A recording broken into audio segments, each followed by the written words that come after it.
Okay, you want to go to the Create tab from Roblox and then click Create Experience.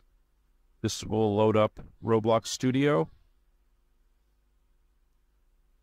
You may have to log in. And then you want to go to the classic base plate and click that. And then you'll see at the top, it will say right here, classic base plate. Click that again, and there it is.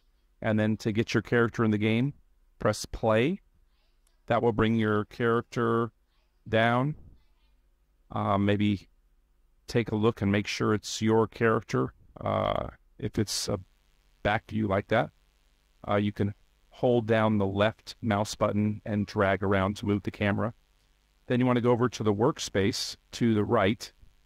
And if you left-click Workspace, and then find your character's name and right-click your character's name, scroll all the way down to the bottom, and it will have Export Selection.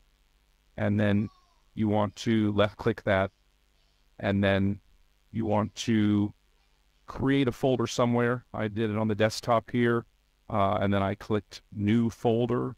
I named the folder Roblox Character. You can name it whatever you like. Once the folder is created, you want to click that folder to open that folder, and then click Save. And that's going to save all of your, don't forget to name the character. I just used my character name. And this is an OBJ file. That's the file that the Roblox uses. And click Save. So now we can go to the desktop and make sure that the file is there. Minimize all these pages, and then there's the folder, Roblox Character. So I double-click to open. It has a lot of files, and the C right there, mine says C because I use the 3D printer. Yours may not have that C right there. That is the OBJ file, 1 to 5 megabytes. So now you need to email all of those files to me. So go to your email, Gmail, whatever you use. In Gmail here, you click Compose. And 2, you want to type my email address, which is teachertad001@gmail.com. teachertad001@gmail.com.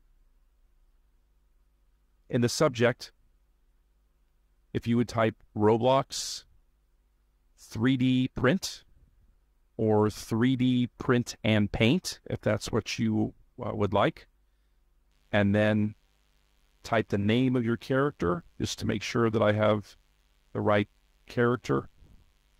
Then you want to click the paperclip, which will attach file, and go back to the folder you created. Again, mine was on the desktop. It's called Roblox Characters.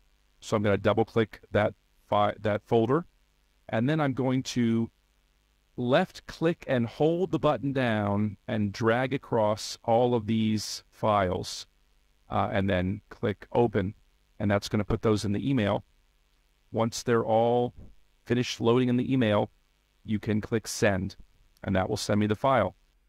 I will print these as soon as I get them. Actually, I will take them into the computer and do the modeling that I need to do, and I will live stream the modeling process. You can watch and see what I'm doing there, and then I will live stream the printing of the character on the printer as well, so you kind of see how it's going. Okay, thank you very much.